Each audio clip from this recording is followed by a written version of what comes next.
Hello and welcome to Oregon Weight and Wellness live streaming Metabolic Monday, beautiful, all that good stuff.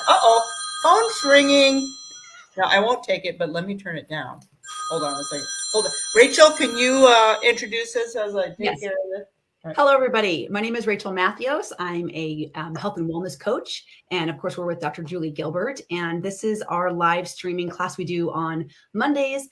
I think we've called it Nutrition 101 because we're kind of going over some of the really fundamental basics of healthy, whole food cooking and eating. Right, exactly. And how are we doing that? We're using a book as an outline, which is fantastic. So this book is called Food Rules with Michael Pollan. And it's simple and quick. I mean, you could get this little tiny book. It's literally just quick little snippets. But every Monday, we're going through a new chapter. So if you stick with us, we're going to go all the way through it. You can also go back on the website and check out the archived episodes and check out all the other chapters we've gone through. Excellent. Okay. So... Oh yeah, we've had, I was thinking we've had Thanksgiving since we had a Monday since Thanksgiving. Man, time flies, doesn't it? Yeah. And we are on chapter 28. Chapter 28 says, if you have the space, buy a freezer, right? And Rachel, do you have a freezer? I do. I mean, I have my regular refrigerator freezer, and I try to keep just the weekly things that I'm using there. But then we have a refrigerator and a freezer in the garage. And that's where I'm keeping all my extra stuff, right? Yeah. Yeah. How about you? Rachel, we have two. Oh, now, are you talking about like a deep freeze or like two deep freezers? Two deep freezes. Okay. Yeah, because we buy a whole grass-fed finished beef, so it takes up a lot of room. That's a lot. Yep. That's a lot. Takes up a lot. So you're saying that in the apocalypse, I'm headed to your house because you can feed us for months on end. That's right. If you need food, come to my house. Yeah. Okay, perfect. No, so let's talk about this. His points. He makes some really good points about the utility of having a freezer, and the garage seems like a great place to put it, because you can put not just meat but our frozen vegetables in the freezer. Now, a lot of people think that if you freeze vegetables and things that they lose nutrient density. Rachel, can you tell us a little bit about that? Yeah. So when you're talking about frozen vegetables that maybe you're buying packaged in a bag that comes from the store, from what I understand and the way that it's done is it's picked at top season, and it's flash frozen right away, right? They don't have time to have these vegetables sitting around going bad. They're packaging them right away. So it's frozen in time at its peak with the nutrients and vitamins and minerals, and it's not going anywhere. Yeah. As compared to some fruits and vegetables in a refrigerator, over time, they start to lose their nutritional value. Yeah. Like vitamin C, I think, is unstable, right? That's one of the ones that it loses pretty quickly. Yeah. Now, and I will add to that sometimes you have to blanch a vegetable, and in the blanching, maybe you lose a little bit, but because, to your point, you picked it at its freshest, you're going to lose just the bare minimum. With that flash frozen. So frozen vegetables can be really great, especially this time of year when maybe all of us have winter gardens. Right. I don't know. Do you have anything still growing in your garden? What's so interesting is my kale is still growing, and this volunteer berry that popped up, and I think it's like an elderberry or some sort of it's delicious. They're these tiny little things, and they just keep ripening, and it looks beautiful. And I know we've had a couple of freezes, so it's my kale and these little berries. That's all I've got so far. Yeah.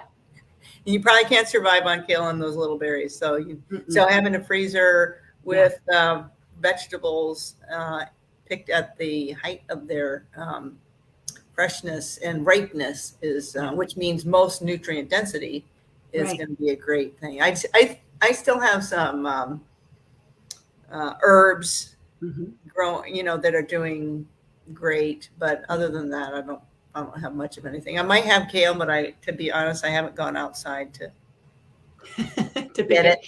Yeah, kale's so hardy. It just does. And here's the interesting thing, and I don't know if you guys have a garden at home and you're listening to this. At the end of the summer season into the fall, I got a really bad aphid attack on all of my kale. And I chopped it way back, but I left some of the leaves and just thought, I'm going to see what just happens. And I think with the first freeze, all the aphids died off, and the leaves are still beautiful, intact, and they've not been destroyed, or they're not, they're not gross and like bug ridden. So I just kind of waited it out, and the aphids are all gone, and the leaves remain. Yay for the freeze. Yay for the freeze. Yeah. And to speak to something you just mentioned a minute ago, it's not just vegetables that we buy at the grocery store. My tomatoes were crazy at the end of summer and I couldn't eat them quickly enough, but I roasted a ton of them. I'm not a canner, but I did roast them and freeze them. And I still have several packages, like little containers of those to throw into a tomato sauce or a soup, or, so those are like in there ready to go, and they're beautiful. And I've pre-done the work. So. Right. You did the work a long time ago. Yeah. And when you pick them in season from your garden. Yeah. And then you process them minimally and you froze them for such a time as this. That's right. So that's awesome. Yeah. I've done similar things with my tomatoes, and I haven't done any other vegetables this particular year, but you could do the same thing. I mean, if you just have a farmer's market during the summertime that you just totally, thoroughly love and are getting lots of good stuff, you could go ahead and process minimally. Maybe you have to blanch it or whatever. I don't know. You have to check. And the county extension office is a great resource for what you need to do with produce to make it so it stays healthy and doesn't go bad. In either canning or freezing. So I've always used that as a great resource. They've been really great. And actually, you can get people on the phone, actually talk to a real life person. Yes. And there are master gardeners who they dedicate their time to do this. Right. Oftentimes they're retired and they love to help people do this. Exactly. Yeah, that's great. So the other thing I wanted to point out, well, two more things. One thing, things can go bad in the freezer, right? You can get freezer burn. Yeah. Right.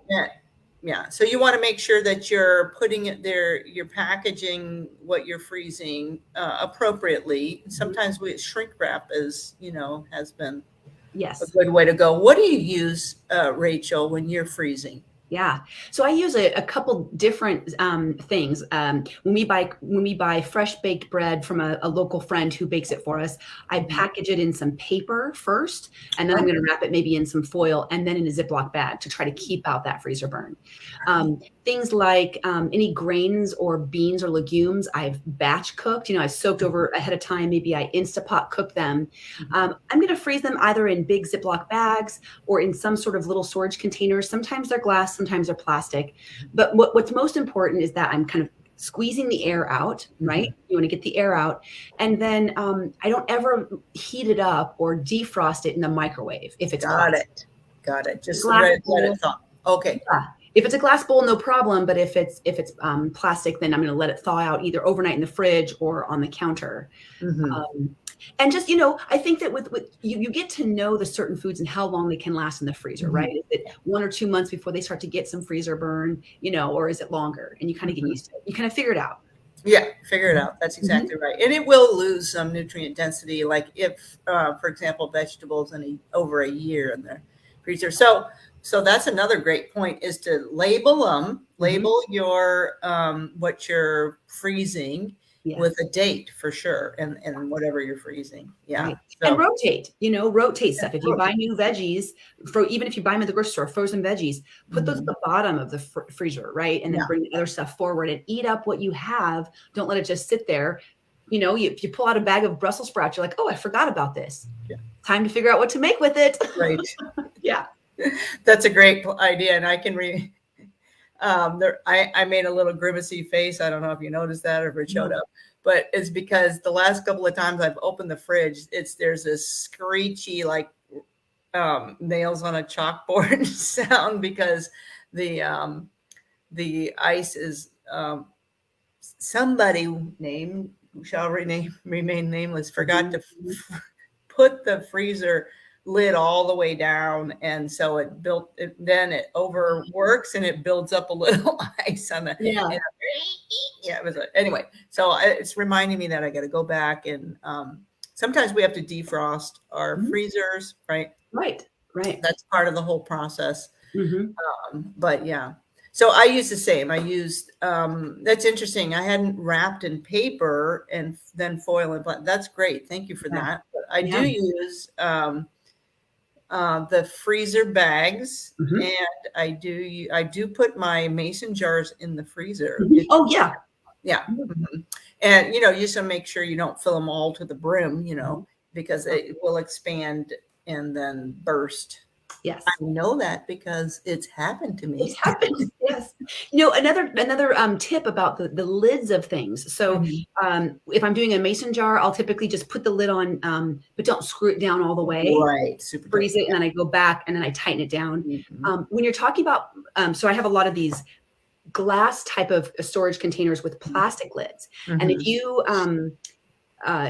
sometimes it'll explode if you put the lid on all the way down and you kind of air pack it. But also when you take it out of the freezer, if you try to pop that lid off, it'll crack it because it's frozen and brittle. So you have to kind of leave it out on the counter before you try to take that lid off. Those plastic floppy ones, right? I have so many that I've thrown away because I wasn't patient. I cracked them. That's right. Yeah. Yeah. So Rachel, you were mentioning too about just putting stuff in the freezer this weekend. Telling me, Yeah. So we, when I was looking over this chapter, I'm realizing that this served me well this weekend. So we went away for the weekend, and I had my menu planned out, and I needed several bell peppers. I was making 2 different meals that needed sautéed onions and bell peppers. Onions were no problem, but everywhere I went for bell peppers, they were between $2 and $3 a piece. Yeah. And as you know that when they're in high season, they're like 59 cents. Right. So I just really struggle, and I thought, you know what? I can buy them frozen. So I know Trader Joe's has them. We happened to be at a Ray's, and in the frozen section, there was, just bags of pre-cut bell peppers ready to go. Some of them, sometimes they're mixed with the onions, which is kind of nice. So it was much more cost effective. They were frozen, they traveled well, and they were ready when I needed them. And I didn't use all the bags I bought. So now they're in my freezer downstairs, ready to go for what I need. And they're not going to go bad. So that was kind of the cool thing. Yeah, that's great. That's great. So, and for me this weekend, I made a huge batch of mushroom. It's a Hungarian mushroom soup. It's absolutely delicious. Yum. But my husband and I don't want to eat that every day for the next however long that's going to last us, because there are only 2 of us at home. So I put, I portioned some out for this week, but then I put the rest of it in just 2 serving containers, and then put that in the freezer. Yeah. So that was really. And you get to look forward to that, right? On a night when you don't feel like cooking, you're running out of time. Maybe you have a crazy week and you didn't meal plan or meal prep, and you have no idea. Go shopping in your freezer. Right. I love it. And it's so fun. Even if it's not labeled, just be like, hide and surprise, what's for dinner tonight? That's awesome. Yeah. I was going to mention too, the other thing that I do keep in my freezer is if I have coconut flour or almond flour, or even my whole wheat flour, I will, because to keep it fresh, but because it has fat in it, because it hasn't been stripped out like the white flour, which we put in our, pantry. I keep those flours in the freezer. I also keep my seeds in the freezer, flaxseed, and maybe I don't keep chia seed in the freezer. I have to say that, but I do keep flaxseed in the freezer, because the same thing is that they will keep longer. If you buy them in bulk, and it'll be less expensive. They'll keep longer because they will go rancid because there's fat in them. Right. Right. And walnuts. I buy that big giant bag at Costco, but I freeze, the bag, so it's staying a little bit fresher, and not going rancid, like you said. Right. Exactly. Good. All right, awesome. So great ideas for the freezer. And you don't have to buy huge, if you're just into this, there are different sizes of freezers. And they go on sale every once in a while. So buying a smaller freezer, if you're a smaller family, can really, it really helps keep you eating real food and on a budget, without, super, expending $1 million. So, and then oh, go ahead. Well, it helps. So real food, less expensively, and then it helps really with your meal prep, because then you're not just shoving things in the fridge for them to go bad. Yeah. You're planning on another meal with them and freezing it for later. Right. Yeah. One of the tips to do that is, this is something I use in coaching a lot of times, is the idea that if you don't want to overeat at a restaurant, because we know the servings are always way too big, the minute you sit down, the minute you order, ask the waiter for a to-go container right away. And you split your meal and you're taking it home. So I do the same thing when I'm cooking. If I'm doing this giant batch, I don't wait for it to be in the fridge for a couple of days to decide I'm going to freeze it. I take some right off the top and prepare it to freeze it. So I've already done the work. I'm not looking through the freezer going, is this bad? Can I still freeze some of it? Freeze it right off the top. And don't be discouraged if you don't have the space for a freezer. Your refrigerator, freezer, in your kitchen, I'm sure there's a small shelf you could clear out a little bit of space and do some of this meal, batch meal rotation. Yeah. Right. Exactly. So what you're saying is you're making more on purpose for the purpose of freezing it. Always. Yeah. Every time I cook, always. I never make anything, because I don't want to do it more than once. If I'm going to do it, I'm going to make a lot. And it's like they call it culinary medicine. Really is this idea of thinking ahead of time and kind of preparing for yourself the health that you're going to use later. So, if you're going to make 1 cup of brown rice, make 4 cups. But freeze it. Don't eat it all. Freeze it. Batch it. Yeah. Great. Okay, Rachel. So what's are you going into your freezer for dinner tonight? What's for dinner tonight? I'm not going in my freezer tonight because this is my night to cook. In the family, we all have different nights, and so I like to make something fresh and new and batch it. So tonight I found a recipe for jackfruit jambalaya. Ooh, oh my goodness. Right? I'm very excited. This will be a new way for me to use jambalaya. It's got carrots and it's got zucchini and onion and red kidney beans. It's got all sorts of stuff in it. So I'll let you know how it goes. Yeah. How about you? What are you making? Well, we're going to have that mushroom soup that I portioned out. So it's really delicious. And I went heavy on the onion, and then you saute the onion and mushroom in, I use butter, not to burn it, but saute it until those are translucent. And then, and I saute those in the pot that I'm going to, make the soup in. Yeah. And then I'm adding, I have organic chicken broth. And the other thing that was in there is, all kinds of delicious fresh thyme. Sometimes that's in my garden. Sometimes it's across the street and I have to hunt for it, which is kind of fun. So thyme and dill, actually, and paprika. Yeah. Yum. Yeah.